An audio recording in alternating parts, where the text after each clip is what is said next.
Hello guys, দেখো আজকে আমি একটা নতুন ভিডিও নিয়ে চলে এসেছি। তো এখানে আছে টক দই আর এখানে আছে চিয়া সিডস ভেজানো, যেটা আধ ঘন্টা আগে গরম জলে ভিজিয়ে রেখেছিলাম।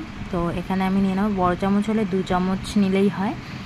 তো আমার চামচটা ছোট আর আমি অল্প অল্প করে নিচ্ছিলাম বলে বেশ কয়েকবার নিলাম। তো তারপরে এর মধ্যে দিয়ে দেব সামান্য পরিমাণে গোলমরিচের গুঁড়ো। যারা গোলমরিচ পছন্দ করো না তারা নাও দিতে পারো, এটা স্কিপ করতে পারো। তারপরে সামান্য পরিমাণে বিট লবণ,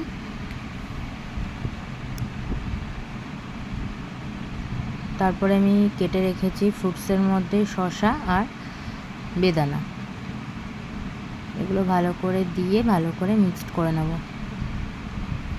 ভালো করে মিক্সড করে নিয়ে তারপরে খাবো। এটা আমি বিকাল টাইমেই খাই, কারণ আমার খেতে খেতে অনেক দুপুর বলা যায় না, আমি বিকালই হয়ে যায় আমার খেতে খেতে। তো তারপরে আমি 5টা থেকে 5:30টার মধ্যে এটা খাই। আর এটা খেতে খুব সুস্বাদু হয়, আমার তো খুব ভালোই লাগে, আর যারা ডায়েট করো তাদের আরও ভালো লাগবে। এটা খেলে পেটটাও পরিষ্কার হয়, কোনো গ্যাস অম্বলের অসুবিধাও হয় না। চিয়া সিডস খেলে পেট খুব পরিষ্কার হয়। আর টক দই ফ্যাট কমায়, অনেক উপকারিতা আছে। তো তোমরা সবাই ট্রাই করতে পারো। আর কারা কারা এটা খাও বা এরকম কিছু করে খাও আমাকে অবশ্যই কমেন্টস করে জানিও। ভালো লাগলে অবশ্যই লাইক করো আর একটা কমেন্টস আর পারলে শেয়ার করো। চলো টাটা।